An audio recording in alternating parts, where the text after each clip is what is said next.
Tubi is one of those free streaming services that has taken everyone by storm. With cable being more expensive than ever and modern streaming services even touching that caliber, yeah, I can kind of see the alternative and the reasons for it. And you know what? There's a lot of good things on Tubi and all these other streaming sites.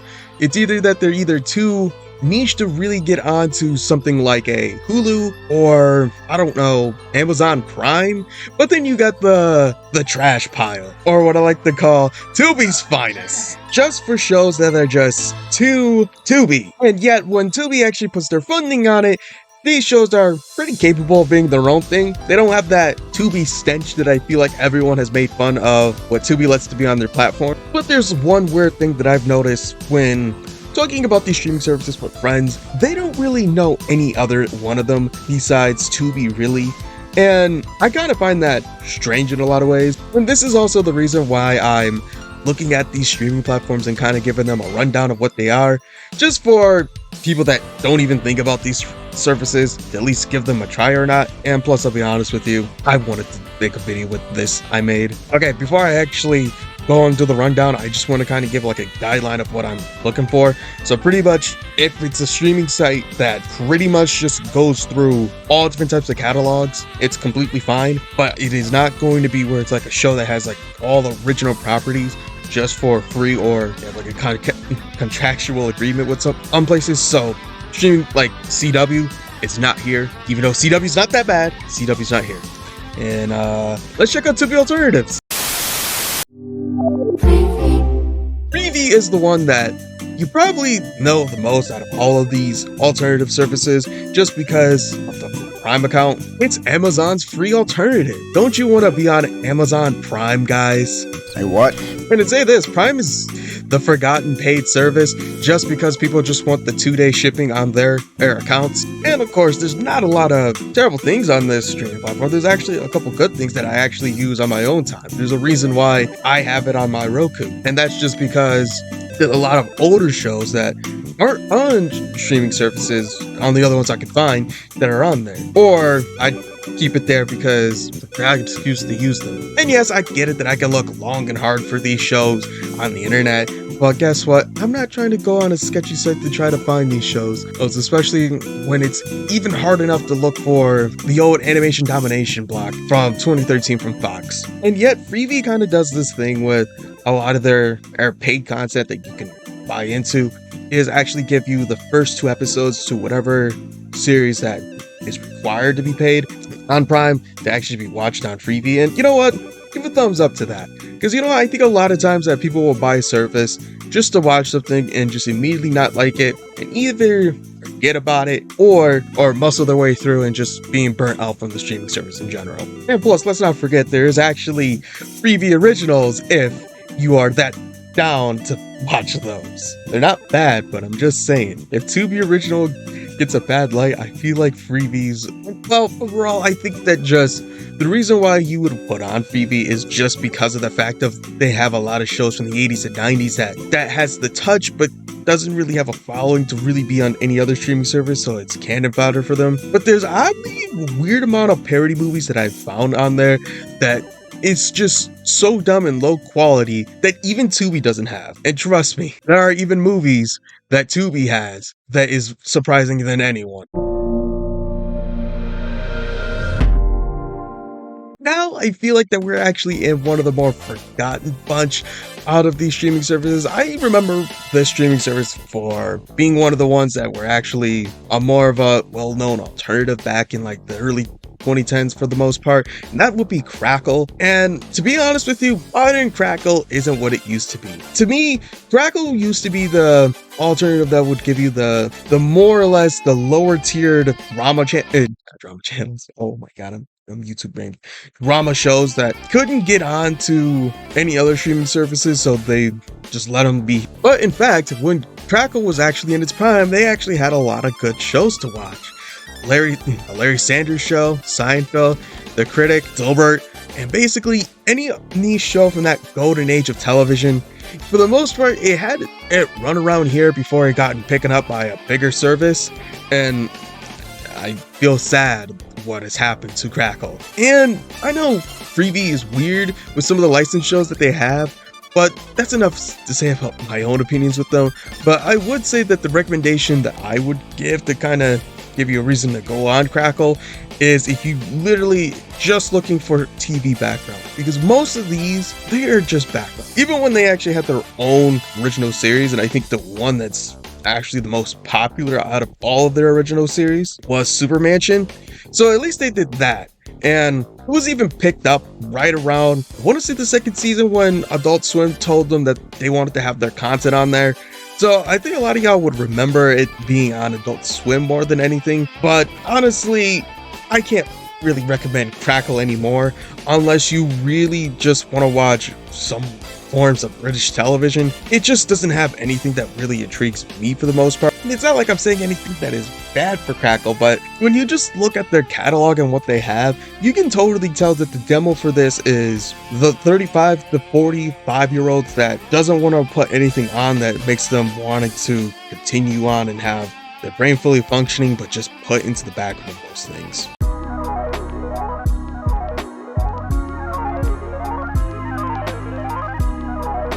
Now, I wanted to give a streaming service that I would kind of put as the one that I really would have hoped that would probably get feedback for this. But this one is kind of the one I just am not really a fan of just because of the bugs around it. And that would be Retro Crunch. I know, it's anime, and not just any anime, retro anime. Boy, I hope that a lot of Twitter users don't mess up different eras of anime. Okay, in all seriousness, there's a lot of weird things that I would say about Retro Crunch, but it's mainly just because that I am not a fan of their interface and action, because there's so many times that I've actually tried to use this service because sometimes I don't want to use my computer and find one of those pirate sites and then see how many hot single moms are in my area.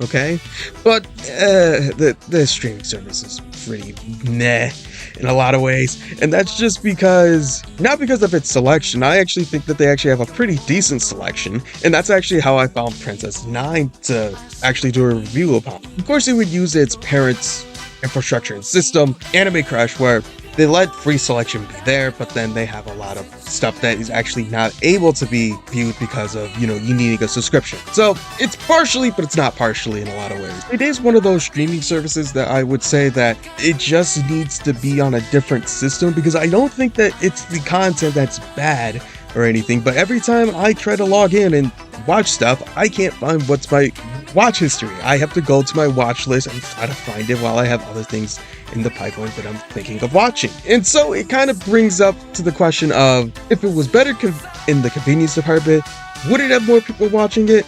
Yes. But a lot of times, I'm being real with you, it's probably because of the 6 ads, and probably on the 4th one, it'll send you back to the menu, or just break the app on your phone for until you reload it.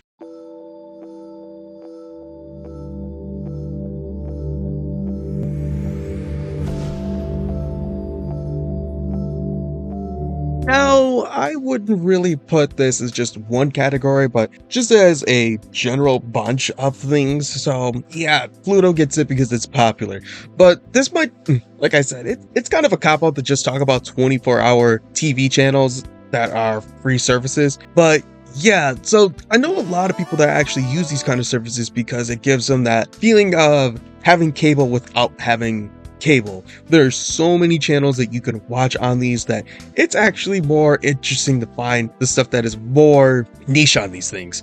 And one of the things that I did find a lot of times, the stuff that they have is either super of its era, or they couldn't find any place to put this on any streaming service. And of course, you got your mainstays that I've always used it for, and that's just watching Taj.0 24 hours a day, or even looking back at old Ink Master episodes. But then you get your niche stuffs like your Challenge, because you would get shows that are on Game Show, part of the channels. Yeah, like I need a 24-hour stream of Wheel of Fortune or Family Feud. We asked 100 married men, what game would you hate for your wife to walk in on you playing? Meat and fuck kingdom, Steve. Meat and huh?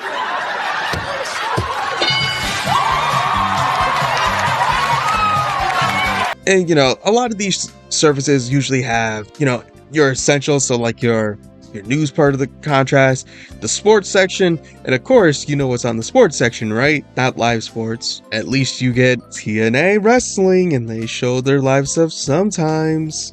But in all honesty, these are more of just to capture an audience that just keep you on for 24/7. There's literally dozens and dozens of channels. So if you want to watch food, there's tons of different food channels. If you want to watch Nickelodeon, wait, Nickelodeon's on this? There's those kind of services in there as well. And yes, there's animes, but most of the time it's for the super popular ones. The ones like your Yu-Gi-Ohs are on here. But then, you know, you also got Sailor Moon. There's One Piece on here. So if you're one of those people that want to watch all these, go right ahead. And yes, I'm not dumber than a box of rocks. I know Tubi, Freebie, and a lot of other services have a live TV channel. I'm just putting this as the main focus of these. But yeah, I think the funniest thing that I have found on here is that there's a lot of Minecraft YouTubers on these services for some reason. And you know what I just gotta say? Go get your bag, you YouTuber. Filmrise. Ooh boy, I kind of feel like this is for the people that are hipsters in a lot of ways. They don't watch Tubi, they watch Filmrise. And you kind of get the eye raise if you bring this up in a conversation more than a lot of these other free services. Not because of what it has, but it's what it is. And basically, these have all these alternative shows that are on here. They actually have a lot of newer shows that are on these channels, but it's nothing to the sense of like how the Roku channel does it, where they have a more of the modern selection with a deep catalog of classic stuff. But weirdly enough, I would actually say, hey, this would actually be the best competitor if this didn't have 6 goddamn ads each time. I can get 4, I can get 2, maybe the 5th one, but 6? Sometimes I just ask myself, that's too much, right? I'm not dumb asking that's too much. Or at least would say the one thing I actually will give this props for is that it actually does have some channels on the Roku channel on the nicher section. So if you really just need to watch only Western stuff, there's a channel on that and you can just watch that. Anime, do the same thing. There's probably a lot more than I can think of, but I can't think right now. I have like one brain cell at the moment. I would at least say the most positive thing is that it's not hard to find these shows, and actually the infrastructure is actually pretty decent, so you're not gonna lose anything, especially if you do have an account on like Metro Crunch or anything. All right, this is the final one.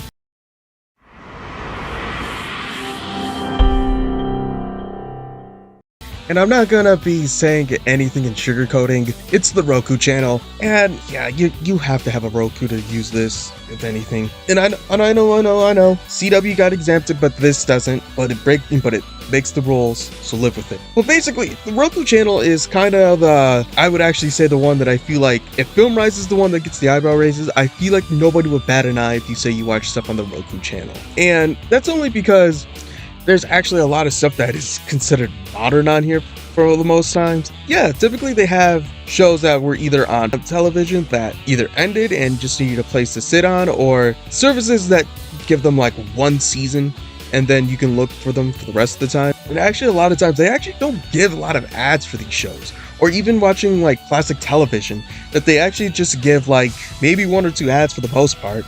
And that's only on per commercial. But I actually would say the best part about Roku is it's actually not bad to scroll around and look for these shows.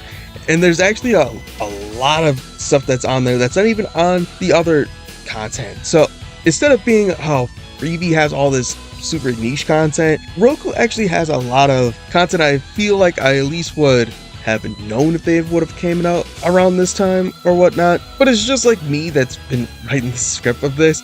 They literally have all my childhood movies right now, and holy shit, calling it childhood movies makes me feel old. I've never thought I would say the day that I feel old watching Rush Hour. But yeah, they have the prime television era around this time, and even up to the early 2010s, and then they also have Sunday leadoff, like baseball. Now, with everything I just talked about, I'll be honest with you, there's a lot of things that I feel like people wouldn't just go and watch. And so these streaming services would actually just give them a chance, because when there's a hole full of content, you find nuggets of gold. And I'll be honest with you, there's a lot of stuff that I found that would be on other streaming services that just aren't now, which is just sad to me. And plus, stuff just constantly come and go, where services like Max taking off classic Cartoon Network content, and even now looking at even stuff that I would like to be reviewing that you can't find at all, more interesting on the discoveries of these, instead of just seeing everything as just a tax write. Hey, so if you're watching this part of the video, thank you for watching all the way to this part of the video. I've kind of had like a long drought of being creative for the most part.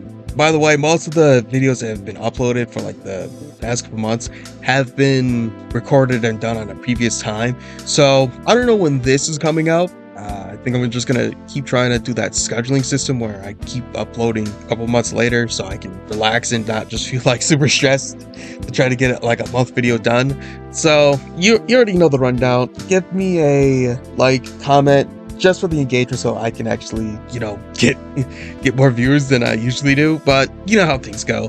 Bye, I guess.